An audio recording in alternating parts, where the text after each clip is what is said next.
දේශනාව අද දින ධර්ම දේශනාව පවත්වනු ලබන්නේ කෑගල්ල පුස්සැල්ල ශ්‍රී පුණ්‍යෝදයාරාමාධිපති එළනිපෙම් සේවා සංවිධානයේ සභාපති VIP ගුවන් විදුලියේ එළහඬ ආගමික වැඩසටහන් අංශයේ අධ්‍යක්ෂ පූජ්‍යපාද වෙලිගල මීමුරේ ධම්මවංශ ස්වාමීන්ද්‍රයාණන් වහන්සේ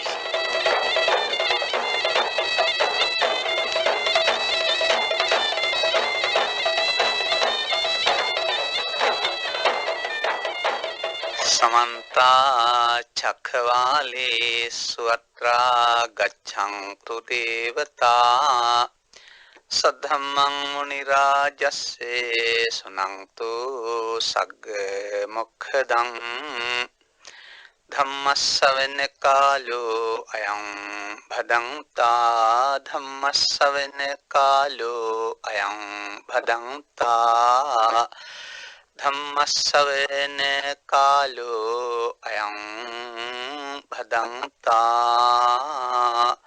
नमो तस्से भगवतो अरहतो सम्मा सम्बुद्धस्से नमो तस्से भगवतो अरहतो सम्मा सम्बुद्धस्से नमो तस्से भगवतो अरहतो सम्मा सम्बुद्धस्से चक्षुना संवरो साधु साधु सोतेन संवरो घानेन संवरो साधु साधु जिह्वाय संवरो कायेन संवरो साधु साधु वाचाय संवरो मनसा संवरो साधु साधु सब्बत संवरो सब्बत संयुक्तो भिक्खु सब दुःखापमुञ्चति ධර්මානුශාසනාව සාන්දීම සඳහා සූදානම්ව සිටින සදහැවතුනි තිලෝරු බුදු පියාණන් වහන්සේට ලැබුණ ආරංචියක් තමයි භික්ෂුන් වහන්සේලා පිරිසක් එක්කෙනෙක් ඇස පමණක් සංවර කර ගන්නවාය තව කෙනෙක් කන පමණක් සංවර කර ගන්නවාය සංවර කර ගන්න මහන්සි වෙනවාය කියන මේ කතා පුවත. ඒ කතා පුවත දැනගැනීමෙන් අනතුරුව තමයි බුදු පියාණන් වහන්සේ උන්වහන්සේලාට දේශනා කරලා තියෙන්නේ. එහෙම ඇස පමණක් හෝ කන පමණක් හෝ එක ඉන්ද්‍රියක් පමණක් සංවර කර ගැනීම ප්‍රමාණවත් වෙන්නේ නැහැ. හැම පැත්තෙන්ම සංවර වෙන්න ඕන කියන කාරණය. මේතා මනරම් ඒ වගේ මිතා ගැඹුරු ඒ වගේ මිතා පැහැදිලි ධර්මතාවයක් තියෙනවා. මෙයයි අප සොයා බලා අපේ ජීවිතයට එකතු කරගත යුත්තේ නැත්නම් අපත් කළ යුත්තේ කියන එක තමයි මේ ගාථා පාඨයන් කීපය දෙස බලන් ඉන්න විට මට හැඟෙන දේ. ඒ අනුව මෙහි සිංහල තේරුම අපි අරගෙන එතනින් එහාට පියවරෙන් පියවර ඉදිරියට යමු. චක්කුණා සංවරෝ සාදු ඇසෙන් සංවරෝ වීම යහපත්. සාදු සෝතේන සංවරෝ කනෙනුත් සංවරෝ වීම යහපත්. ඝානේන සංවරෝ සාදු නාසේනුත් සංවරෝ වීම යහපත්. සාදු ජීවහාය සංවරෝ දිවෙන් සංවරෝ වීම යහපත්. කායේන සංවරෝ සාදු කායෙන් සංවරෝ වීමත් යහපත්. साधु वाचाय संवरो वचनिन संवरो इमत यहपत मनसा संवरो साधु सितिन संवरो इमत यहपत साधु सब्बत संवरो යහපත් හැම පැත්තෙන්ම සංවරණ එක යහපත් හැම අතින්ම සංවර උත්මේ භික්ෂුවක් බවට පත් වෙනවා. හිතෙම නැත්තම් ඔහු නැත්තම් උන්වහන්සේ සියලු දුකින් මිදෙනු ලබනවා. දැන් බලන්න කුමක්ද මේන් කියන්නේ? ඇසෙන් කනෙන් නාසයෙන් දිවෙන් කයෙන් සිතින් වචනයෙන් මනසින් සංවර විය හැකිනම් සියලු දුකින් මිදෙන්නට පුළුවන්. එතකොට මේ හැම එකෙන්ම සංවර වෙන්න ඕන. හැම ඉන්ද්‍රියෙන්ම සංවර වෙන්න අවශ්‍යයි කියන එක තමයි ඉන්ද්‍රිය සංවර සීලය කියන එකෙන් කියන්නේ. නමුත් ඉන්ද්‍රිය හඳුනා ගන්න නැතුව ඉන්ද්‍රිය සංවර කරගන්න අවශ්‍ය ධම භාවිතා කරන්නේ නැතුව මේ වචන බවට පමණක්පත් වෙනවා. එනිසායි අපට මේ කාරණාව ටිකක් වැඩිපුර කල්පනා කරලා ලියා ගන්නට සිදුවන්නේ. මට මතක් වෙනවා ඔය බුදු දේශනාවෙම තියෙන එක සිදුවීමක්. මං හිතන්නේ ඔය බුද්ධත්වයෙන් අවුරුදු 20කට පසු සිදුවන සිදුවීමක් වශයෙන් තමයි අපිට වැටහෙන්නේ. භික්ෂුන් වහන්සේ නමක් මේ 10ක් රකින්න බෑයි කියලා උපවිදි වෙන්න හැදුවයි කියලා. බුදුරජාණන් වහන්සේ ළඟට උන්වහන්සේ අනිත් අය එක්කන් ගියාපුවම එහෙමයි කියලා තියෙනවා. උන්වහන්සේ දෙන උත්තරේ තමයි කවුද අපිට 10ක් රකින්න කිව්වේ? ඔබ සිත කායක වචන විතරක් රැක ගන්නකෝ. අනේ මට 3ක් රැක ගන්නත් බෑ. මම උපවිදි වෙනවා ගෙදර යනවා. එහෙනම් ඉතින් එකක් රැක ගන්න. හොඳයි ස්වාමීනි මම එකක් නම් රැක ගන්නම් කියලා නතරුණයි කියලා කියනවා. මේ බුදු සමය තේරුම් ගත්තම 10ක් තුලින් එකක් රැකෙන පිළිවෙත නෙවෙයි එකක් තුලින් 10ක් රැකෙන පිළිවෙත. මෙන්න මේක අපි තේරුම් ගන්න වෙනවා. දැන් තවත් ඔකට තව කරුණක් ඉදිරිපත් කරනවා නම් ඔය කුද්දක නිකායේ මට මතක හැටියට නැත්නම් අංගුත්තර නිකායේ හේමවත කියලා සූත්‍රයක් තියෙනවා. මෙහිදිත් මේ හේමවත ප්‍රශ්නයක් ඇහුවම බුදුරජාණන් වහන්සේ දීපු උත්තරයක තියෙනවා පංචකාම ගුණ ලෝකේ මනෝචට්ඨාපමෝදිතා එත්ත ඡන්දං විරාජිත්වාස් එවං දුක්ඛා පමුච්චති කියලා. අපට අදාළ නිසා මම මේවා එකකින් ඉගෙනත් මතක් කරන්නේ. කාමයන් ලෝකේ නැහැ කියලා කියනවා කාම ගුණ වගයන් පෙන්නනවා. රූප, ශබ්ද, ගන්ධ, රස, ස්පර්ශ. ඒ තමයි පංචකාම ගුණ. මේ ඉන්ද්‍රිය පහෙන් ගන්නා වූ අරමුණු වල තියෙන ගුණයන්. ඉන්ද්‍රිය කියන වචනේ තේරුමත් එතනින් ගන්න. ප්‍රධානයි. රූප වලට ඇස ප්‍රධානයි. ශබ්ද වලට කන ප්‍රධානයි. ඒකයි ඉන්ද්‍රිය කියලා කියන්නේ. මේ ඉන්ද්‍රිය පහෙන් ගන්න අරමුණු මගින් ප්‍රබෝධවත් කරනු ලබන්නේ මනෝචට්ඨාපමෝදිතා.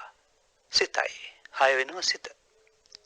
ඒ වගේම මේකට තවත් සූත්‍ර දේශනාවකින් උපුටා ගන්නවා නම් ඇස කන නාසය දිව කය කියලා එකිනෙකට වෙනස් අරමුණු ගන්නා වූ අරමුණු කොට ගොදුරු කොට ඇත්තා වූ ඉන්ද්‍රියන් පහක් පිහිටනවා. මේ ඉන්ද්‍රියන් පහට සිත පිහිටනවා. සිත අරමුණු රසය අනුභව කරනවා. එතකොට පසෙන්දුරන් පිනවීම කියවට පංචකාමයේ කියලා කියවට අන්තිමට ඒ පහම එක තැනකට එකතු වෙන්නේ. පහෙන්ම සිතයි පිනවන්නේ. මෙන්න අපිට තේරුම් ගන්න තියෙන කාරණාව. ඔබ දැක තිබෙනවාද? දේ දුන්න. අහසේ වලාකුළු වල ජල වාෂ්පයට විතරදී වැටෙනා වූ හිර කිරණ වර්ණාවලියකට බෙදී යනවා. අපි කුඩා කාලේ ළමයි වශයෙන් ජලේ නාන කොටත් අපි ඔය දේ දුන්න අපි වටේ තියෙනවා දැකලා තියෙනවා ජල වාෂ්පය තුළ. මේ සුදු ආලෝකයයි වර්ණ ගොඩකට බෙදී යන්නේ. තවත් පැත්තකට එකතු කළොත් යලිත් ඒකෙන් සුදු හදන්න පුළුවන්. එතකොට මේ වර්ණ හතක් කීවාට අන්තිමට එක වර්ණයක විකාශනයක් මේකෙන් පෙන්වන්නේ.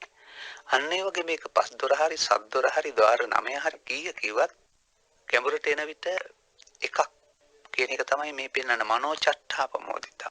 සය වෙනවා මනස තමයි ප්‍රමෝදවත් වෙන්නේ, ප්‍රමුදිත වෙන්නේ. එත්ත ඡන්දං. ඇස මගින් සිත, කන මගින් සිත, නාසයෙන් මගින් සිත ආදී වශයෙන් ඒ ස්ථානයේ තියෙන කැමැත්ත විච විරාජිත්වා. ඡන්දං කියන එකේ තේරුම කැමැත්තට ඉක්මවාගේ කාමච්ඡන්දය කියන එක සමහර විට අල්ලා ගැනීම. අල්ලා ගැනීමෙන් මිදීම විරාජිත්වයි නැතහැරීම තුළින් සියලු දුකින් මිදෙන්න පුළුවන්. තවත් එකට අපි යමු. අදාළ දේශනාවේ ගාථාව තවදුරටත් විග්‍රහ කිරීමට මත්තෙන්. අංගුත්තර නිකායේ තිබෙනවා පංචරාජ කියලා සූත්‍රයක්. රජවරු 5 දෙනෙක් කොසල් රජතුමා ප්‍රමුඛ එකතු වෙලා ඉන්ද්‍රිය සැප වළඳනවා. නැත්නම් රූප කාම, ශබ්ද කාම, ගන්ධ පස් දොරෙන් පිනවීමේ සුවයක එදිලා ඉන්නවා. ඒ එදින අතරතුර වුන්ට ඇති වුණ ගැටලුවක් තමයි මේ පහෙන් කෝකද ශ්‍රේෂ්ඨ එක? වඩා ලොකු එක. එතෙන්දි පැහැදිලි කරනවා. රූපය කැමති කෙනාට රූපයයි උතුම් කියනවා, ශබ්දය කැමති කෙනා ශබ්දයයි උතුම් කියනවා, ගන්ධය කැමති කෙනා ගන්ධයයි උතුම් කියනවා. විවාද කරගන්නවා. පස් දෙනා දොරවල් පහ බෙදාගෙන. ඔවුන්ට එකඟතාවයකට එන්න බැරි වෙනවා. කුසල රජතුමා යෝජනා කරනවා මේ පිළිබඳව පැහැදිලි කරන්න දන්න කෙනෙක් ඉන්නවා, අපි ගිහින් මුණ ගැහෙමු. ඔවුන් කුසල රජතුමා බුදුරජාණන් වහන්සේ මුණ ගැහි මේ ඔවුන් තුළ ඇති වුණා වූ එකඟතාවයක් නැති මේ පස්කම් ගුණ පිළිබඳව ස්වභාවය පැහැදිලි කළා. බුදුරජාණන් වහන්සේ උන්ට දීප උත්තරය එකක් පරයා එකක් උතුම් කියලා ඔබ හිතනවද? නැහැ. උන්වහන්සේ පැහැදිලි කරවදාරනවා යමෙක් යම් දෙයක් ලොකුයි කියලා සලකනවා නම් ඔහුට ඒ දේ ලොකු. රූපේ නම් ඔහුට ශ්‍රේෂ්ඨ වන්නේ රූපය. ශබ්දේ නම් ඔහුට ශ්‍රේෂ්ඨ වන්නේ ශබ්දය. එහෙම නැත්නම් නියත වශයෙන් මේ ශ්‍රේෂ්ඨ වූ එකක් නැති බව උන්වහන්සේ වදාළා. අපිට සමාජයෙන්ුත් මේකට උදාහරණයක් ගන්න පුළුවන්.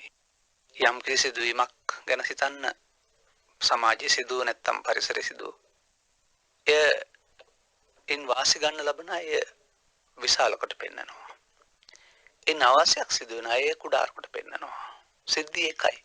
නොතේස් බලන ආකාරයෙන් ඒක ලොකු හෝ කුඩා කොට පෙන්වන්නට උත්සාහ කරන බව අපට ඔය ලෝකයේ තුල දකින්න හම්බ වෙනවා.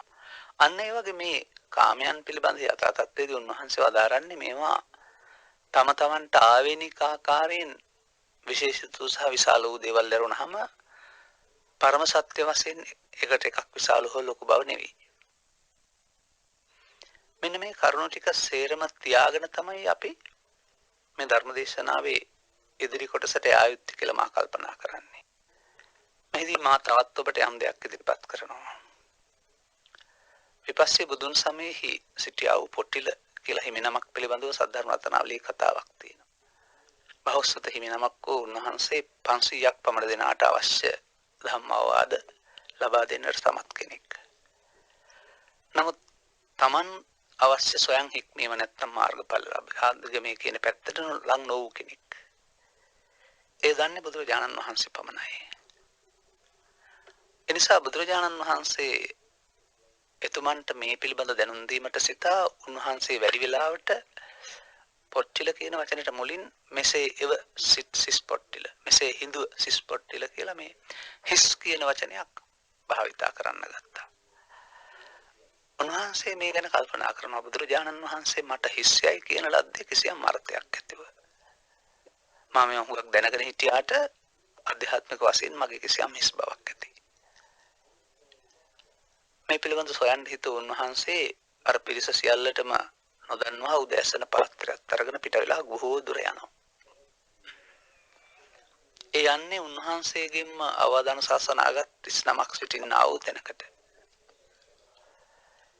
ගිහිල්ලා ගොහින් සත්පුරුෂයාණෙනි මට පිහිට වෙන්න කියලා වැඩිහිටි ස්වාමින් වහන්සේගෙන් ඉල්ලීමක් කළා. ඔබ වහන්සේනේ අපට කියලා දෙන්නේ අපි කොහොමද පිහිට වෙන්නේ? කියමින් උන්වහන්සේලා එක් එක්කෙනා ගාවට මග හරිනවා. මෙහෙම 30 වෙනියා දක්වාමත් ගියා. උන්වහන්සේ සතුව කිසියම් ආකාරයක තමා දන්නා දේ පිළිබඳව අහංකාරයක් ඇති වී තියෙන්නට ඇති. එතකොට මේ මානය දොරු වෙන උපක්‍රමයක් තමයි මේ යොදලා තියෙන. ලොකුම කෙනා ගාව ඉඳලා අන්තිමට සත්‍යවේදී පුංචි හිමිනමක් ළඟට ගියයි කියලා. සත්පුරුෂයාණනි මට පිහිට වෙන්න. ඔබ වහන්සේනේ අපට කියලා දෙන්නේ අපි කොහොමද පිහිට වෙන්නේ? එහෙම කියන්න එපා. මම මට කී කරු වෙනවද? ඔව් මම මේ වෙලාවේ ගින්නට පනින්න කිව්වත් පනිනවයි කිව්වා කියලා. එහෙනම් ඔය සිවුරු පිටින් මර ඉස්සරහට තියෙන විලට බහලා ඉස්සරහට යන්න. දැන් උන්වහන්සේ මේ විල දිගේ ඉස්සරහට යනවා. සිවුරු කොන තෙමෙන්න කිට්ට වෙනකොට ආපහු වෙන්න කියලා කියනවා. ඊට පස්සේ එතන තියෙන කර්මස්ථානයක් පෙන්නලා. ස්වාමීනි මෙසේ සලකා ගන්න. හිල් හයක් ඇති තුඹසකට තලගොයෙක් රිංගනු ලැබුවා. තලගොයා අල්ලා ගන්නට අවශ්‍ය නම් කල යුත්තේ රිංගපු හිර හැර ඉතුරු හිල් වසා රිංගාපු හිලෙන් බෙදගෙන යන එකයි. අන්න ඒ වගේ ඔබ වහන්සේත් ඔය විවිධ ద్వාරයන් පිළිබඳ තියෙන මතය අතහැරලා මොනිදොර කටයුත්ත කරන්න කිව්වයි කියලා තියෙනවා. සත්පුරුෂයානි ඔය ඇති කිව්වයි කියලා තියෙන උන්වහන්සේට ඒක තේරුම් ගන්න පුළුවන් වුණා. මේනොත් කියන්නේ කුමක්ද? අපිට ඇස කන නාසය දිව කය සිත කියලා ඉන්ද්‍රියන් හයක් තියෙනවා. සය ඉන්ද්‍රිය. මේ සය ඉන්ද්‍රියන් ගැන අපි පහකින් අරමුණු ගන්නවා. ඒකයි පංචකාම ගුණාලෝකේ මනෝ චට්ඨාපමොද්දෝ කියලා පෙන්නනවා. රූප, ශබ්ද, ගන්ධ, රස, පහස. එතකොට අපිට ඒවා වෙන වෙනම පේන්නේ. රූපේ වෙනයි, ශබ්දේ වෙනයි, ගන්ධේ වෙනයි, රසේ වෙනයි, පහස වෙනයි. පංචරාජ සූත්‍රයේ සඳහන් පරිදි එක් එක් අයට එක එක දේවල් පිළිබඳ තියෙන බැඳීමත් විශාලයි. දැන් අප ගත්තොත් එහෙම අපේ ශරීරයත් අර පුංචි හිමිනම දීප කර්මස්ථානය තුළ තියෙන ආකාරයට හිල් හයක් ඇති තුඹසක් වගේ අරමුණු ගන්නට අවශ්‍ය සිදුරු හයක් තියෙන අවුස් තුඹසක් අපේ ශරීරයත්. එතකොට මේ තුඹස ඇතුළට රිංගු කල්සලගොයා කවුද? ඔහු අල්ල ගන්න අවශ්‍යයි. අපි තේරුම් ගන්න ඕන. මෙහිදී අප වඩාත් සැලකිලිමත් යුතු කරුණක් තියෙනවා. මෙලවට බිහිවෙන පුංචි සුරතලෙක් දරුවෙක් මේ ලෝකය නිසා ගන්නා වූ උපක්ලේශයන්ගෙන් තමන්ගේ සිත අපිරිසුදු කර නැති බැවින් කරගෙන නැති බැවින් බුදු පියාණන් වහන්සේ වදාරනවා පබස්සර ඉදං වික්කවේ චිත්තං. අනේ මේ සිත කියන එක ස්වභාවයෙන්ම ප්‍රවාසරයි කියන එක. ආගන්තුකේ උපක්කලිටේ උපක්කලිටන්ති. අන්න ඒ තුඹස සිල්හයක් ඇති තුඹස වගේ තමයි අපිට මේ ලැබුණ ශරීරය. දැන් මේ හය නිසා සිත පිහිටනවා සිතයි අරමුණු රසය අනුභව කරන්න කියන එක අපි මජ්ක්‍ධිම නිකායේ වේදල්ල හෝ සම්මාදිට්ඨි සූත්‍රයෙන් ගන්නවා. හරියට මතක නැති නිසා හැම මතක් කළේ. ඒ වගේ මේ රූපය, ශබ්දේ, ගන්ධේ, රසය කියන මේ අරමුණු පහ අපි ගන්නට යනවා නේද ලෝකෙන්. ඒ යාම තුල අපි අර එක පහට බෙදා ගන්නවා නේද? පංචකාම ගුණාලෝකේ මනෝ චට්ඨාපමෝදිතා. පස්සාකාරයෙන් ගත්තට අන්තිමට සය වෙනවා මනස තමයි මේන් ප්‍රමෝදමත් වෙන්නේ. දැන් එහෙමනම් අපිට මෙතන තේරුම් ගන්න පුළුවන් දෙයක් තියෙනවා. චක්කු සෝත ගාන જીවහා කාය වාච මනස ආදී වශයෙන් 6කට 7කට විග්‍රහ කළා වුණත් අන්තිමට එකක් තමයි තේරුම් ගන්න තියෙන්නේ. අසංවර වෙන්නේ ඒ ඉන්ද්‍රියන්ගෙන්, නමුත් අසංවර වෙන්නේ සිත කියන එක. එවිට අපට රිංගපු හිල වහන්න වෙනවා. රිංගපු හිල අනිත් හිල් වහන්න වෙනවා. රිංගපු හිලෙන් මිදගෙන යන්න වෙනවා. හොඳ ලස්සන කතාවක් ඒක. රූප උපාදානය, ශබ්ද රූප උපාදානය, ගන්ධ රූප උපාදානය, රස රූප උපාදානය, පොට්ටබ්බ රූප උපාදානය, ඊට පස්සේ මනෝ රූප උපාදානය. දැන් මේ බාහිර වශයෙන් රූප, ශබ්ද, ගන්ධ, රස විඳින්න ගිහිල්ලා ඒවා කෙරෙහි ඇලීම හෝ මුලාව ඇති කරගෙන ඒවා නිත්‍ය කොට අරගෙන අපේ සිත මෙන්න මේ උපාදාන කියනා වූ ක්‍රමේ නිසා, උපක්ලේශයන් නිසා ටිකෙන් ටික අපිරිසිදු වෙන්න ගත්තා නේද? දැන් මේ අපට නොදැනෙන්නට අපිව කලබලයටපත් කරන්න අවශ්‍ය හේතුවක් අපේ සිතේ නිදන්ගත වෙන එක නොවේද තලගොයා රිංගීම කියලා කියන්නේ. අප හැම විටම කල්පනා කරන්නේ යම් කිසි ගැටුමකදී ගැටලුවකදී ඒට වැරදි හෝ වැරදි කරුවා සමාජයේ සද්දයක්, සමාජයේ සිදුවන සිද්ධියක් ආදී වශයෙන් හැම විටම තමා නිදහස් සමාජයට දොස් පැවරීමේ මානසිකත්වයක් තමයි මුළු මහත් සමාජයේ පවතින්නේ. තමා යමක් කරලා නැහැ, තමා වරදක් කරලා නැහැ. කලබල වුණත් මොනවා වුණත් ඒකට වැරදි කරුවා තවත් කවුරු හරි. ඒකල රජුරංග නඩු තීන්දුව වගේ. නමුත් බුදු පියාණන් වහන්සේගේ ඉගැන්වීමෙන් පෙන්වනු ලබනවා තුඹස තියෙනවා. හිල් හයක් තියෙනවා. එක එක හිලෙන් මේ ගොයා රිංගලා සැඟවෙනවා.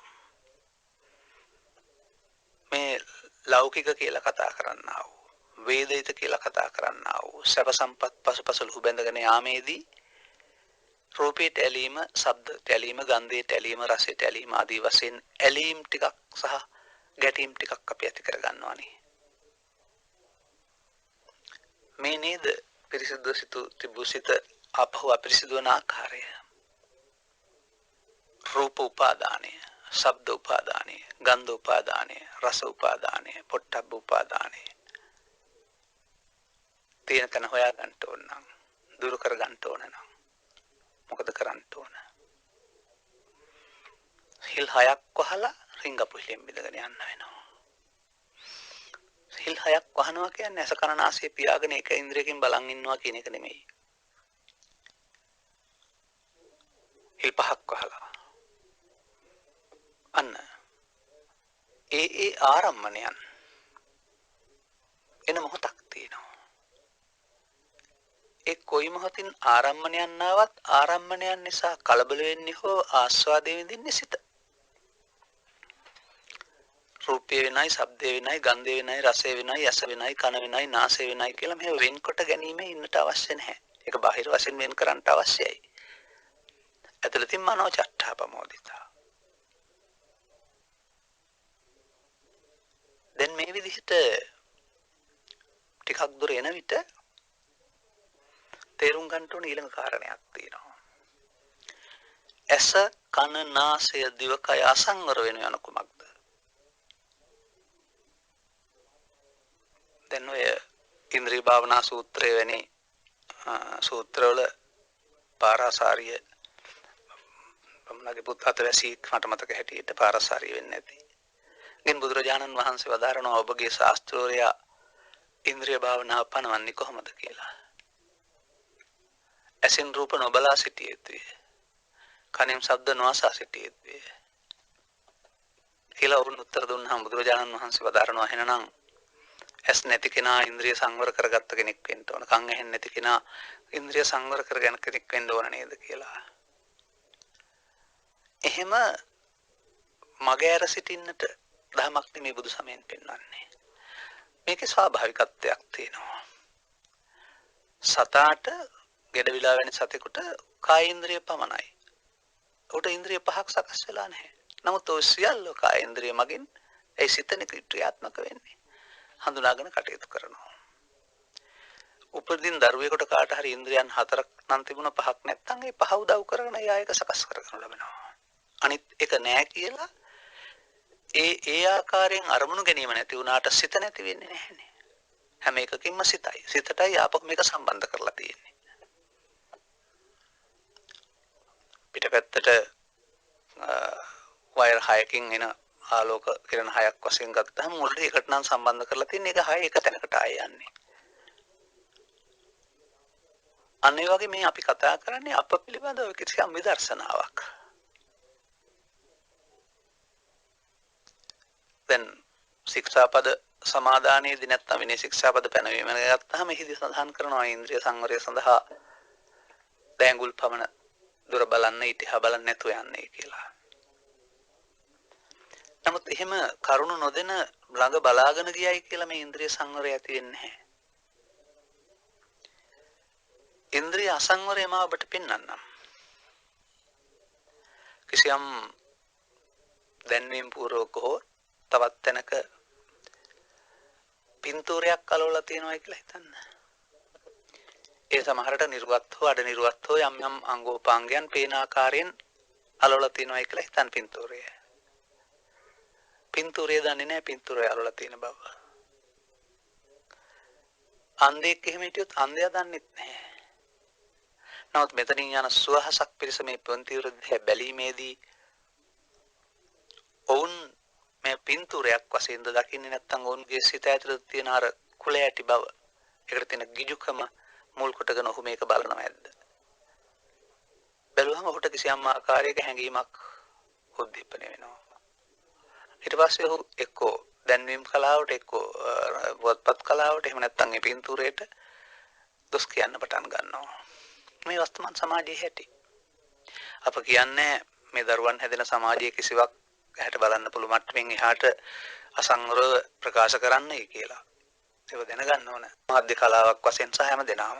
ඒත් අපි අර වගේ දේවල් දැක්කහම ඒක කෙරෙහි අපේ කුලයට සිත යොමුන ආකාරයෙන් අපසිත තුළ තියෙන ආ වූ කුහකකම අපි හඳුනා ගන්න වෙනවා.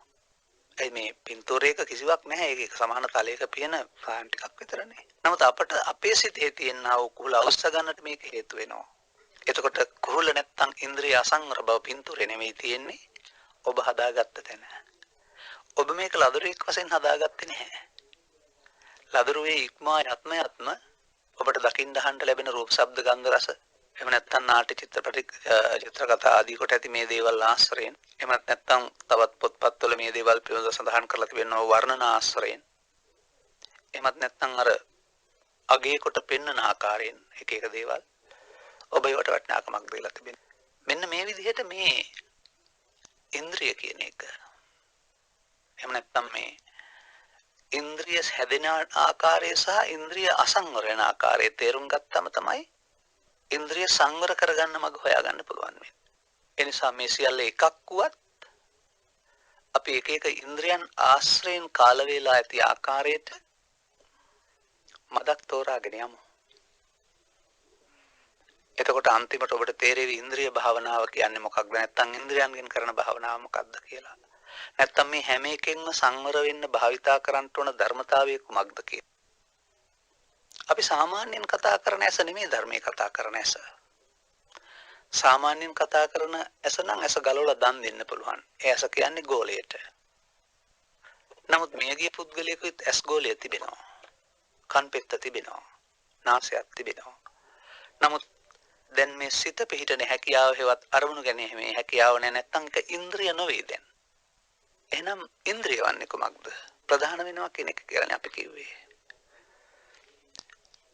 ඇසට යමක් දැర్శණයම පිළිබඳව අපි කතා කරනකොට ඉදිරියෙන් කිසියම් රූපයක් තිබිය යුතු බවත් ඒට වැටෙන ආලෝක කිරණ ගමන් කිරීමේදී අපේ ඇසේ කාර්ය හරහා ගොස් අපේ ඇසේ පෙනෙන තැනට පතිත විය යුතු බවත්.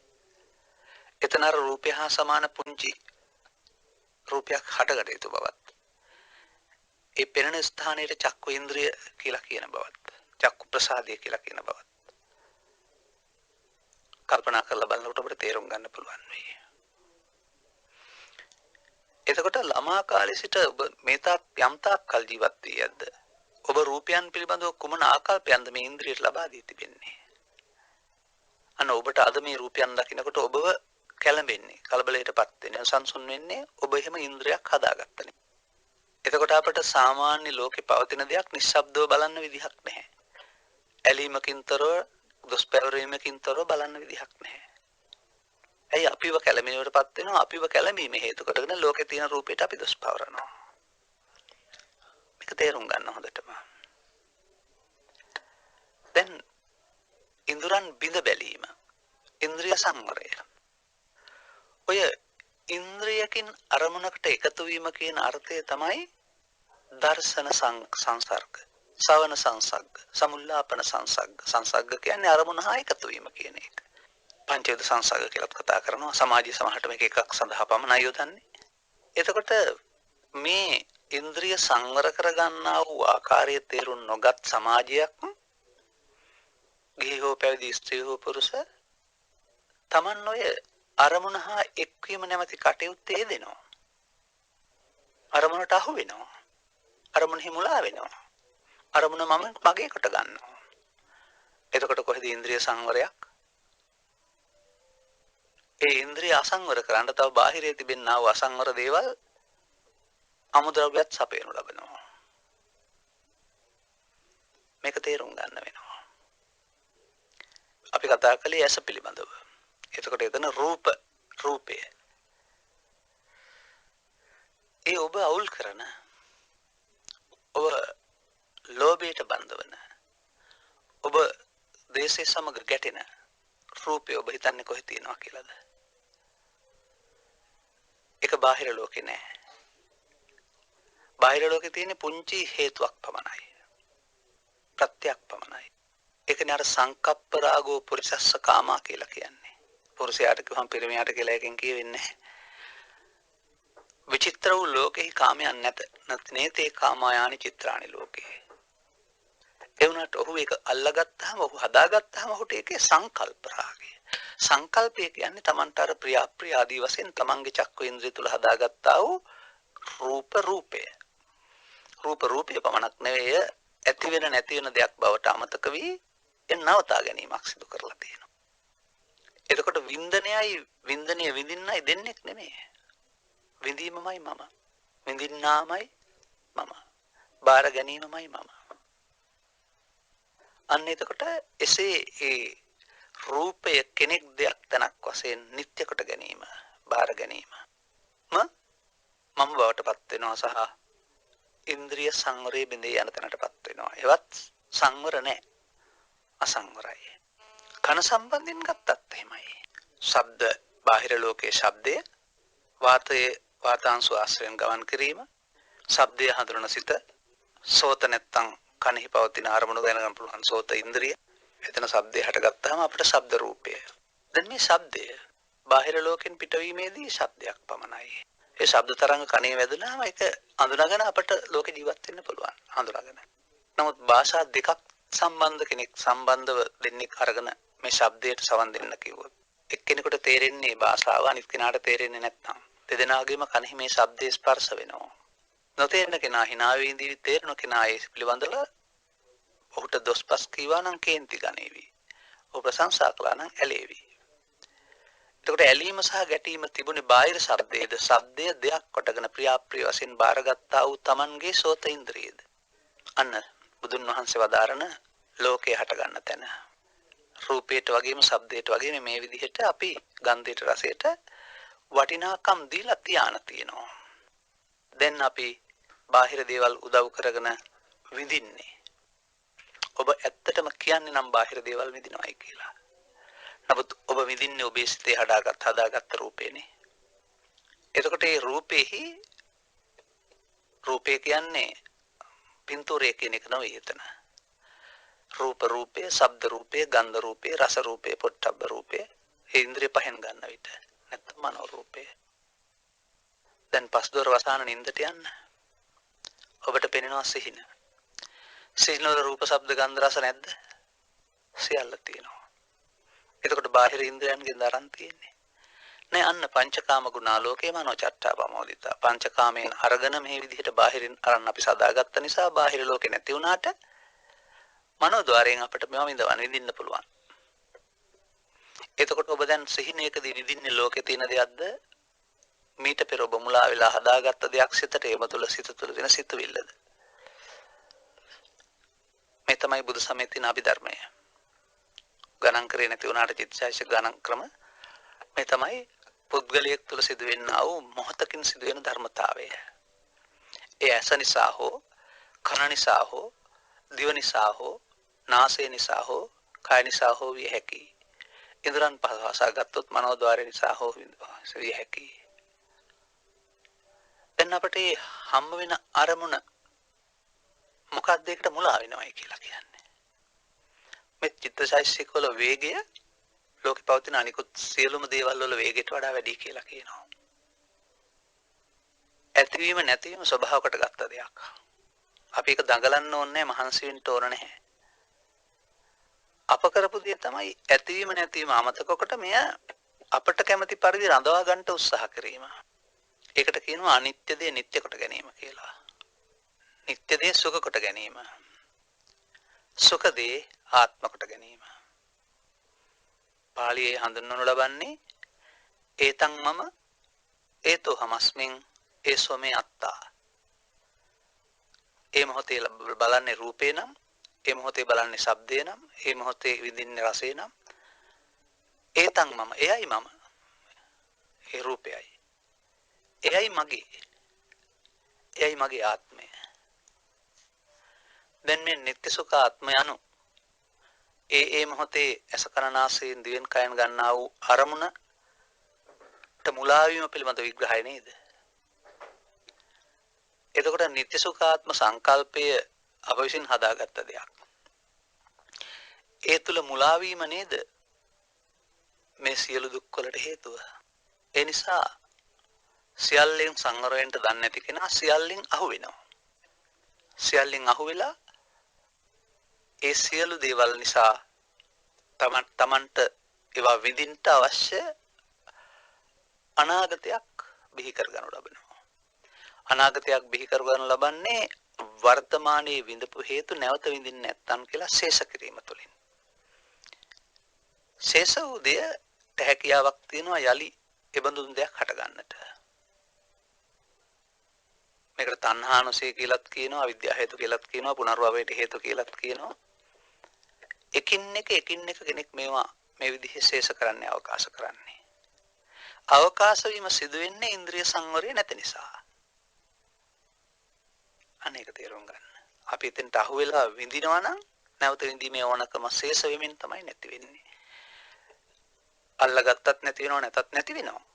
ඒක නෙමෙයි අනිත්‍ය කියලා කියන්නේ. නොනින්ද කියලා අනිත්‍ය කියලා කියන්නේ. අල්ලගෙන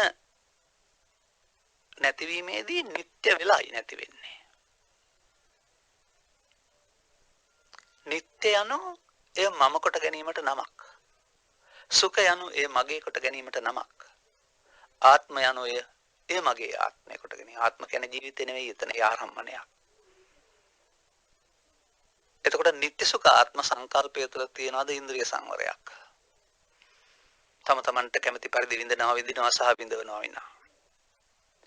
ලෝකයා යන අත මේ විග්‍රහ කරන්නේ. මේක ගැඹුරු ධර්මකාරණයකින් මෙසේ විග්‍රහ වුණාට ලෝකයා ඒක එහෙම දන්නේ නැහැ. ලෝකයා පුද්ගලෙක් වශයෙන් ඔහුට පෙනෙනවා ඉන්ද්‍රියන්ට ගෝචර ලෝකේ සැප තියෙනවා. ඔහු ඒ සැප සොයන යනවා. ඒ කාලයන්ට ඒ ඉන්ද්‍රියන්ගෙන් මේ සැප සම්පත් ලබා දෙනවා. කලක් හොඳයි කියුදී පසු කාලෙක හොඳ නැති වෙනවා. කලක් ප්‍රිය කරදී පසු කාලින අගේ අඩු වෙලා යනවා. ඔහොම මේ ඉන්ද්‍රිය ලෝකේ මුලා කරගෙන විඳගෙන ගියාපම අන්තිමට කිසිවක් විඳින්න බැරි වෙලාවක් එනවා. කිසිවක් විඳින්න බැරි වෙලාවක් ආව වුණාට රූප තණ්හා, ශබ්ද තණ්හා, ගන්ධ තණ්හා, රස තණ්හා, පොට්ටබ්බ තණ්හා නම් වර්ශේෂ ඔබටයිති. ඔබ ඒවට වග කියන්න ඕන. ඔබ හිතනවාද එසෙන් අරමුණක් විඳීමේදී ශේෂ කිරීම භාවනාව කියලා? මින් පෙර ධර්ම දේශනාව කීපයකදී මා මතක් කළා විසාකට වදාළයි කියලා. යංකෝ විසාක, ඒ සංකෝ විසාක, සතං සුඛානි සතං තේසං දුක්ඛානි. ඔබට සියක් තියෙනවා නම් සැපයි කියලා. සැප කියන එක සැප කියන වචනේ ගන්න එපා. එතෙන්ට සැප කියන්නේ එතන නිත්‍ය සුඛ කියන්නේ මම මගේ කියන එකනේ. මගේ කොටගත් කාරණා, අල්ලා ගැනීම කාරණා 100ක් තියනවාද? ඔබට දුක් 100ක් තියෙනවා. දැන් මේ අල්ලා ගැනීම කාරණා වැඩි කරන එකම නෙවෙයිද උපක්ඛලිටස්ස එනතම් බාහිර වශයෙන් පවතින උපක්ලේශයන්ගෙන් සිත අපිරිසිදු වීම කියලා කියන්නේ. මේ ලබාගත් ජීවිතේ අපිට විඳ ගන්නට තියෙන බාධාව මේ පිරිසුදු සිත අපිරිසිදු වීම බව ඔබ තේරුම් ගන්නවාද? ඒ පිරිසිදු කරගත යුත්තේ මරණින් මතුද නැත්නම් තවත් බොහෝ කාලයකට පස්සේද? අද මේ ජීවිතේ සුන්දරත්වය විඳ ගන්නට අවශ්‍ය නම් අදයි මේ වැරදුන දේ නිවැරදි කර ගන්න ඕන. වැරදුන දේ ඉගෙන ගත්ත කෙනෙකුට තමයි වැරදුන ආකාරය තේරෙන්නේ සහ නිවැරදි කරගත යුතු ආකාරය කියලා දීපුවම නිවැරදි කර ගැනීමට මඟක් ගන්න පුළුවන් වෙන්නේ. මේ කාරණා ටික පැහැදිලි කර ගැනීමට තමයි සුණාත කියන්නේ, බණ අහනවායි කියලා කියන්නේ. දැන් එතෙන්දී එළිවෙන රහස තමයි නොදැනුවත්කම නිසා අපි අමාරුවක වැටිලා. දැන් ඔය මාළුන් අල්ලන්න, එහෙනම් තවත් සතුන් අල්ලන්න අටවන උගුල් තියෙනවා. ජාතක පොතේත් පවතිනවා ගිරවෙක් අල්ලන්න උගුලක් අටවල තිබුණයි කියලා. අස්වැන්න හොරෙන් කපාන යන එකට. දැන් අස්වැන්න බුද්ධි විඳින්න තියෙන මේ සතා අස්වැන්න බුද්ධි විඳීම ගැන බලන්නේ. උගුලක් අටවල තියෙන බව දන්නේ නැහැ. දන්නේ නැති නිසා ඔහු උගුලේ අහු වෙනවනේ. දන්නවනම් උගුලේ අහු වෙනවද? මෙන්න මේ පෘථග්ජන කියලා කියන්නේ මේ ඇස කන නාසය දිවකය මේවට අයිති වෙන්නේ මායාවේ විජිතය කියලා කියන්නේ. එහෙම නැත්නම් ගිනි අරන් කියලා කියන්නේ මේවට. ඒක සූත්‍රයක පැහැදිලි කරලා දාරන්නේ. ආදිත්ත පරියාය සූත්‍ර කියලා ඒකට කියන්නේ. ගිනි අරන් කියලා. ගිනි අරන් කියන්නේ බාහිර ගින්දර අරන් නෙමෙයි. මේ ඇසට කනට නාසයට දිවට වූ මුලාව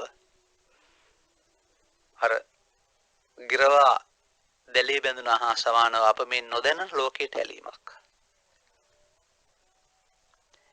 ඒ ලෝකයට ඔබ යම් ආකාරයෙන් දැනුනේ ඒ නිසායි ඔබට දුක් හටගන්නේ. ලෝකේ නෙවෙයි ඒවා තියෙන්නේ. බාහිර ලෝකේ නෙවෙයි. බාහිර ලෝකයේ උදව්වෙන් ඔබ හදා ගන්නා වූ එකට තමයි බුදුරජාණන් වහන්සේ ලෝකස්ස ලෝක සමුදයස්ස කියලා කියන්නේ. දැන් බලන්න. අපි මේ தත්ත්වයන් තේරුම් ගන්න නැති තාක්කල් අපි සංවර වීමේ විවිධ ක්‍රම යෝජනා කරනවා. ළඟ බලාගෙන විදින එක, හඳ රූප නොබලා සිටින එක, ශබ්දයන් තෝරා බේරාගෙන විදින එක එහෙම වෙන්නත් පුළුවන්. එහෙම නැත්නම් ඉන්ද්‍රිය සංවරයට කරගන්න බැරි වෙන ශික්ෂාපද මගින් අපි සංවර වෙන්න හදනවා. දැන් කාය සංවර කරගන්න පුළුවන් ශික්ෂාපද කීපයකින්. පානඝාත, අදත්තා දාන, කාමීත්‍යාචාර වෙන එනවායි කියලාම ඉතින් ඒක කාය පාලනය කරගන්න පුළුවන්. පරුස හිස් කේලාම්බරු එහෙම කිව්වම පාලනය කරගන්න පුළුවන්. එහෙම පාලනය කරගත්තයි කියලා කියන්නේ ඉන්ද්‍රිය තේරුම් අරන් පාලනය කරගත්තා කියන එක නෙමෙයි බාහිර වශයෙන්. මේ පාලනය කරගෙන ලබන්නේ පුද්ගලයා. නමුත් මේ අසංවර වීමේදී සිදුවෙන්නේ පුද්ගලයා නෙමෙයි ඒ ඉන්ද්‍රියෙන් ගන්න අරමුණට අනුව Tamanගේ සිත තුළ තියෙනා වූ ගැටුම් ස්වභාවය විවෘත වෙන එක. ඒකට අපි කියන්නේ ස්කන්ධ පංචකය හට ගැනීම නැසීම කියලා. ස්කන්ධ පංචකයක අසංවරය පාලනය කරන්නට ශික්ෂාපදවලට බෑ. ස්කන්ධ පංචකයක් සංවර කරන්නට ශික්ෂාපදවලට බෑ. ඒ ශික්ෂාපද සංවරයට අපි කියන්නේ පුද්ගල සංවරය කියලා. බහුතර සමාජයක් ඉන්නේ එතන නිසා අපිත් එයාට පේන්නේ සංවරයෙන් ඉන්න අවශ්‍යයි. ඒ ප්‍රතික්ෂේප කරන්න කියලා කියන්නේ නැහැ අපි. ආචාර ධර්මයන් ගරු කරන්නේ නැති, සම්මුතින් පිළිගන්නේ නැති මට්ටමක ජීවිතයක් නෙමෙයි මේ කතා කරන්නේ. අපි දන්නවා ඔය බෞද්ධ සංස්කෘතිය සම්බන්ධයෙන් ගත් කල හැම දෙයකටම සිරිත් කියලා එකක් තියෙනවා. සිරිත් යනු කළ දේවල්, කළ යුතු දේවල්. විරිත් යනු නොකළ යුතු දේවල්. නමුත් මේ තමාම අපිරිසිදු බව නොදන්නා, තමාම මේ නිසා දුකටපත් වෙන බව නොදන්නා සමාජය ඇතැම් දිනවලට විරිත් සිරිත් බවට පත් කරගන්නවා, සිරිත් විරිත් බවට පත් කරගන්නවා. නොකළ යුතු දේ කළ යුතු දේ බවට, කළ යුතු දේ නොකළ යුතු දේ බවට උඩු යටි කර වෙලා. ඒවා පිළිබඳව අපි කතා කරන්න අවශ්‍ය නැහැ. ඒවා සාමාන්‍යයෙන් හැමතැනම රටේ තොටේ පවතින සහ හැම දේශනාවලදීම කියවෙන කාරණා. එසේ ඒවා විවේචනය කළ පමණින්, ඒවායින් අතහරින්න කියු පමණිනොත් සමාජය ඒවා පිළිගන්න බවක් පෙනෙන්නේ නැහැ. අප ඊට වඩා එහාට ගොස් තිලෝකරු බුදු පියාණන් වහන්සේ මිනිසා සඳහා නිර්දේශ කරන ලද්දේ දුක් ධර්මයක් නෙවෙයි. බහුජන හිතාය සුඛාය අත්තා හිතාය සුඛාය දේවනස්සාන. බොහෝ ජනයාට හිතසුව වෙන්නා වූ ධමයක්. ඒ බොහෝ ජනයා අප නෙවෙයිද? එහෙනම් අපට හිතසුව පිණිස නොයිද දේශනා වෙලා තියෙන්නේ. අප මේ දේවල් භාවිතා කරලා හිතසුව පිණිස සලසා ගන්නේ නැත්නම් අපි එක්තරා විදිහකට ගත් කල බුදුන්ට පිටුපයන අය බවට පත් වෙනවා. මේ දේ හොයාගත්තාට උන්වහන්සේට ගරු කරමින් යන, හොයාගත්ත දෙයින් ප්‍රයෝජන නොගන්න පිරිසක් බවට පත් කරනවා. දැන් ඔය ආමිෂ පූජා ගන්නේ සියලු පූජාවන් කියලා කියන්නේ මේ දේවල් හොයාගත්තාට උන්වහන්සේකට ගෞරවය. ඉතින් ඒවට පින් විපාක වශයෙන් විපාක නැතුවත් නෙවෙයි. නමුත් ඒ ගෞරව කළ පමණින් අපේ මේ මුලාව විඳින්නේ නැහැ. අපි එතන පුද්ගල වන්දනයක්, පුද්ගල ගෞරවයක් කරන්නේ. තව ටිකක් එහාට ගිහින් බලන්න. බුදුරජාණන් වහන්සේටත් වදාරනවා ගුරුවරයෙක් අවශ්‍ය උනායි කියලා. ඒ ගුරුවරයා වශයෙන් උන්වහන්සේ තෝරාගත්ත දේ පිළිබඳව ගාරව සූත්‍රයේ වදාරන්නේ ධර්මීය ගුරුතන්හි තබා ගත්තයි කියලා. මේ ඉන්ද්‍රිය සංවරය ඇති කරගෙන සියලු දුකින් මිදීම සඳහා ගුරුතන්හි තබා ගත යුතු ධර්මයේ කුමක්ද? අනේ අපි අවධානයට යොමු යුත්තේ ඒ කිසියම් ධර්මයක මූලිකත්වයෙන්, ධර්මයක උපයෝගීත්වයෙන් සිදුවෙන දෙයක්. එතකොට ඉන්ද්‍රිය අසංවර වීම සිදුවෙන්නේ කුමක් තුළ කියලා තේරෙන්නේ? නිත්‍ය සුඛ ආත්ම සංකල්පය තුළ ඉන්ද්‍රියන් අසංවරයි. ඉන්ද්‍රයන් බිඳ බලනවා. නැත්තම් ඉන්ද්‍රයන්ගෙන් ඒ ආරම්මණයට අනුව දර්ශන ශ්‍රවණ ආදී ඒවට අරමුණට අහු වෙනවා කියන එක තමයි අරමුණ සමග එකතු වෙනවා, සංසර්ගය දෙනවා කියලා කියන්නේ. දැන් මේ සියලු එක්වීමන්ගෙන් නිදහස් වෙන්නට භාවිතා කළ යුතු ධර්මයේ කුමක්ද? ඇසට රූපයක් පෙනෙන වෙලාවට ඔබේ චක්කු ඉන්ද්‍රියද මම බවටපත් වෙන්නේ. එතන පහළ වෙන්නා වූ ඒ රූපේද මම බවටපත් වෙන්නේ. ඒ නිසා හට ගන්නා වූ ස්පර්ශයද මම බවටපත් වෙන්නේ. ඒ නිසා හට ගන්නා වූ වේදනාවද මම බවටපත් වෙන්නේ. මේ නිසා මේ පිළිබඳව විග්‍රහ කරන සූත්‍රවල දස සංඥාන් වල පවතින්නේ මොනවා කියලාද? රූපං අනිච්චා, වේදනා අනිච්චා, සංඥා අනිච්චා, සංඛාරා අනිච්චා, විඥාන අනිච්චා. ඉතිමේසු පංච උපාදානස්කන්ධේසු අනිච්ඡානුපස්සී විහෙරති. කතමාචානන්ද අනත්ත සංඥා. චක්කුං අනත්තා, රූපං අනත්තා, සෝතං අනත්තා, සද්ද අනත්තා, ගානං අනත්තා, ගන්ධං අනත්තා. මොකද මේ කියන්නේ? ඇස මම නෙවෙයි, රූපේ මම නෙවෙයි, නාසය මම නෙවෙයි, ගන්ධේ මම නෙවෙයි, කන මම නෙවෙයි, ශබ්දේ මම නෙවෙයි. එහෙනම් මම වෙන්නේ අනත්තා කියන්නේ ඒකයි, මගේ ආත්මය නෙවෙයි. අනත්තා නම් අනිච්චක් තියෙනවා. අනිච්ච සංඥා අනත්ත සංඥානේ. දැන් මේක වැරද්දට යන්නේ කොහොමද? අනිත්‍ය වූ තැන වැරදිනකොට නිත්‍ය සංඥා. නිත්‍ය සංඥා වෙනකොට අනත්ත සංඥා නෙමෙයි අත්ත් සංඥා. ඒක මැද තියෙනවා සුඛ කියලා එකක්. සුඛ දුක්ඛ කියලා. නිත්‍ය නම් සුඛ ආත්ම අත්ත් සංඥා. ඒක තමයි ඉන්ද්‍රිය අසංවර පාර. අපි පසුගිය දේශනාවකත් පැහැදිලි කළා මෙතන සුඛ යන සැප කියන එක නෙමෙයි. දැන් අර විසාකා සූත්‍රයේ සඳහන් කරන්නේ අල්ලා ගැනීම 100ක් තියෙනවා කියලා, සැප 100ක් තියෙනවා. සැප කියන වචනේ පරිවර්තනය කරලා යොදලා තියෙනවා. නමුත් එතන මගේ කොටගත් කරුණු 100ක් තියෙනවා නම් දුක් 100ක් තියෙනවා කියන එක. එතකොට සැප සුඛ යන මගේ කොට ගැනීම. ඒ තමයි අනුලෝමය. පටිලෝමය කුමක්ද? ඒ මුලා වීම තුළ තමයි නිත්‍ය සුඛාත්ම සංකල්පය හටගන්නේ. හඳුනාගෙන අවශ්‍ය කාරණේ කරගෙන ශේෂ වශයෙන් හිත ඇතුළට තණ්හානුසයක් ඉතුරු වෙන්න නොදී ඒ හටගත් දෙයට හටගත් හැටියට නැති වෙන්න ආරෙනවා නම් එතකොට ඒ හේතු ඉතුරු නොකර ශේෂ වෙන්නට හේතු ඉතුරු නොකර සිත්හින් බැහැර වී යන්නේකට ඉතුරු නැතුව නැති වෙන එකට කියනවා අනිත්‍ය කියලා. දැන් එතකොට ඉන්ද්‍රිය අසංවරය ඇති වෙන්නේ නිත්‍ය සංඥාව තුළ. ඉන්ද්‍රිය සංවරය ඇති වෙන්නේ අල්ලා නොගැනීම හේවත් අනිත්‍ය සංඥා තුළ. දැන් ඉතින් කල්පනා කරලා බලන්න. අනිච්ච දුක්ඛ අනාත්ත.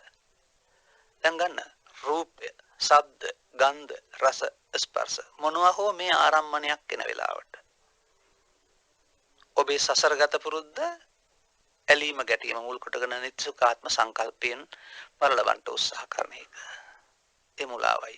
ඒ එක්වීමයි අරමුණම ඉන්ද්‍රිය බිඳ බැලීමයි. දැන් අතන මම සුඛ කියන වචනෙට කිව්වා ඒක සැප නෙමෙයි මගේ කියන අර්ථය කියලා. එහෙනම් අනිච්ච කියන්නේ නිත්‍ය නොවන බව. එහෙනම් දුක්ඛ කියන්නේ දුකයි නෙමෙයි මගේ නොවන බව. අනාත්ම කියන්නේ මගේ ආත්මය නොවන බව. දැන් ඇසට කනට නාසයට දිවට කයට කිසියම් ආරම්භණයක් හමු වීම තමයි ජීවත් වීම කියලා කියන්නේ. ඒ ජීවත් වීම තුළ ඔබට පැවතිය ඇති රාජකාරියන් මවක් වශයෙන් පියෙක් වශයෙන් රාජකාරී කෙනෙක් වශයෙන් ඒ කර්තව්‍යයන් කරගෙන යන්න කිසි බාධාවක් නැහැ. ඒ කර්තව්‍යයන් තුළදීම තමයි ඔබ මේ සසරෙන් කරගත්ත වරද නිසා ඔබ මෙතෙන්ට අහු වෙන බව සිදු වෙන්නේ. ඒක දකින්න සිහිය නැති අයට සතිපට්ඨානයක් නැහැ. දැක්ක කෙනා නම් එතන ආපහු අහු වෙන්නේ නැතිව නිමා කරන් ගන්න උත්සාහ කරනවා. දැන් මේ මොහොත කොයි මොහොතද? වර්තමාන මොහොත. දවල් හෝ රාත්‍රිය, ගුණේ හෝ මහමග, සහසාගරේ හෝ තැපැල් කාර්යාලයේ, මහා පාර්ලිමේන්තුවේ හරි පළාත් සභාවේ හරි ආදී වශයෙන්. වර්තමානය. එතන ඔබ කිසියම් ඉන්ද්‍රියකින්ද ලෝකෙට සම්බන්ධ වෙන්නේ. ඇස කන නාසය දිව කය වචන සිත ඕන එකක් වෙන්න පුළුවන්. ඒ නිසායි ඔබ සිතට රැවටෙන්නේ. ඒ නිසායි ඔබ ලෝකෙට අහු වෙන්නේ. දැන් ඒ ඉන්ද්‍රිය සංවර වෙන්නේ නිත්‍ය සුඛාත්ම සංකල්පය තුලද? එහෙනම් තවදුරටත් හේතු ශේෂ වෙමින් දුක් සංඛ්‍යාව ඔබ වැඩි කරගන්නවා. දැන් මේ උපන්න කුසල් දුරු කිරීම කියලා කියන්නේ ඔන්න ඔය අල්ලා නොගැනීම තුල හටගත්ත දේ ශේෂ නොවි ඉවර වෙනවා. ශේෂ වෙනවා කියන එකේ තේරුම මම හොඳ වැඩක් කරන්නම්කෝ කියලා හිතේ ඉතුරු කරනවා කියන එක. ඒතේ සරල භාෂාවෙන් ඒ කිව්වේ. එහෙම ශේෂ අනාගතයේ ශේෂ නොකර ඉවර වෙනවා නම් ඒ ඉවර වෙන්නේ පුනර්භවයට හේතු. දැන් බුදු සමයෙන් උගන්වන්නේ පුනර්භවය නැති කිරීමනේ. පුනර්භවය යනු නැවත වීමයි. එහෙනම් අරමුණෙන් අරමුණටයි ඔබ පුනර්භවයට හේතු තියන්නේ. ඒකට කියන්නේ අසතිපට්ඨානය කියලා. සතිපට්ඨානය කියන්නේ ඒකට. අරමුණෙන් අරමුණටයි ඔබ අනිදුක්ඛ අනාත්ම වශයෙන් බලන්න ඕන. ගිහියෙක් වේවා, පුරුෂයෙක් වේවා, ස්ත්‍රියෙක් වේවා, පැවිද්දෙක් වේවා. ඇසෙන් කනින් නාසයෙන් දිවෙන් කයෙන් ආරම්මණය හම්බ වෙන වෙලාවට මම මගේ ආත්ම කොට නොගෙන පැරණි ඇති වූ මුලාව දැකලා ඊළඟ අරමුණේදී මුලා නොවි නිමා කරන්නට බලනවා නම් අන්න දැන් ඉන්ද්‍රිය බිඳෙන්නේ නැහැ, ඉන්ද්‍රිය සංවර වෙනවා. දැන් සබ්බත් සංහිතෝ බික්ඛු මේ ධම තේරුම් ගත්ත කෙනාට වර්තමාන මොහොතේදී ඒ ඉන්ද්‍රියන්ගෙන් මේ සංවර වීමේ මඟ ගන්න පුළුවන්. වර්ධ තේරුම් ගත්තාම එතනින් එහාට යලි වැරදි නොකිරීම සහ සිදු වැරදි නිවැරදි කිරීම නැමැති ක්‍රියාව සිදු කරන්න වෙනවා. ඒකට තමයි සම්මා වායාමයේ පෙන්වන්නේ උපන්න කුසල් දුරු කිරීමට ගන්නා වෑයම. නූපන්න කුසල් නොඉපදීමට ගන්නා වෑයම. එයයි මා දකින භාවනාව. දැන් ආපහු මේ රූප, ශබ්ද, ගන්ධ, රස ආදී වෙන්කොට ලොකු කොට ගත්තා වූ මුලාව අතහැරනකොට පංචසාද රාජ සූත්‍රයේ සඳහන් කළ පරිදි සියල්ලම සිත පිනවන උපක්‍රම. ඒකට වඩා එකක් ලොකු හෝ කුඩා නැහැ. හදාගෙන යනකොට සියල්ල උපේක්ෂා සහගත වෙනවා. උපේක්ෂා සහගත වෙනවා කියන්නේ මම කියන මුලාව සහිත උපේක්ෂා සහගත වෙනවා කියන එක නෙවෙයි. එවිට ලෝකයේ තියෙන නිර්වත් රූප තිබුණයි කියලා. ලෝකේ කෙනෙක් පරිසවචනයක් කිව්වයි කියලා. තව මොනවා හරි දෙයක් සිදුුණයි කියලා. ඒවා ඔබව කලබන්න සමත් වන්නේ නැහැ. ඒවා නෙමෙයි ඔබ කලබන්නේ. ඒවා ඔබ හරි වැරදි වශයෙන් ගත්තා වූ ඔබේ මුලාවයි. එයයි ඔබේ මම. ඒ මම නම් වූ මුලාව දුරු කරගන්නා මාර්ගයේ ඉස්සරහට තියෙන උසස් වීම තමයි සකෘතාගාමී අනාගාමී කියන්නේ. එඳ සිත හදන්න තියෙනවා. මොකද සාංශාරිකව වරද්දාගත්ත දෙයක් දවසෙන් හදන්න බෑ. නැවත 100,000 වතාවක් දක්වින් හදන්න වෙනවා. ඒකයි පෙරම් පුරනවා කියලා කියන්නේ. බුදු පියාණන් වහන්සේ වදාරනවා සබ්බත් සංහිතෝ බික්ඛු සබ්බ දුක්ඛා පමුඤ්චති. මේ හැම එකෙන්ම මෙන්න මේ தත්ත්වයේ තේරුම් අරගෙන සංවර කරගෙන යන පුද්ගලයාට අර තමන් තියාගන්නා වූ දුක් වලට හේතු 100 90 80 60 70 වශයෙන් බහැලා ගිහිල්ලා එකක්වත් නැතුව ඉවර වෙනවා. දුකට හේතු නැති කිරීමෙන් දුක් නැති වෙනවා. සබ්බ දුක්ඛා පමුඤ්චති. බලන්න එහෙමනම් ඉන්ද්‍රිය සංවර කර ගැනීම සඳහා නිකම් බිම බලන්න හිටියට හරියන්නේ නැහැ. ඇස කියන්නේ ඇසේ ගෝලය කියලා හිතන් හිටියට ප්‍රමාණවත් වෙන්නේ නැහැ. ඉන්ද්‍රිය හඳුනාගෙන, ඉන්ද්‍රිය අසංවර වෙන ආකාරයේ සසර ගමනේ කරපු වරද හඳුනාගෙන අනිත්‍ය දුක්ඛ අනාත්ම නම් වූ ධර්මයේ සරණින් ඉන්ද්‍රිය සංවර කර ගැනීම තුළ සසර ගමනේ දුක්ඛය නිමා කරන්නට ඔබට මං පෙත් හෙළි වෙනවා සහ ඔබේ ප්‍රඥාව පෑදෙනවා. එසේ කර ගැනීම සඳහා ආදාප විසින් කළා වූ මෙම ධර්මානුශාසනාවද උපයෝගී කර ගන්නා ලෙස මතක් කරමින් මෙතකින් ධර්මානුශාසනාව સમાપ્ત කරනු ලබනවා. සෑම දිනාටම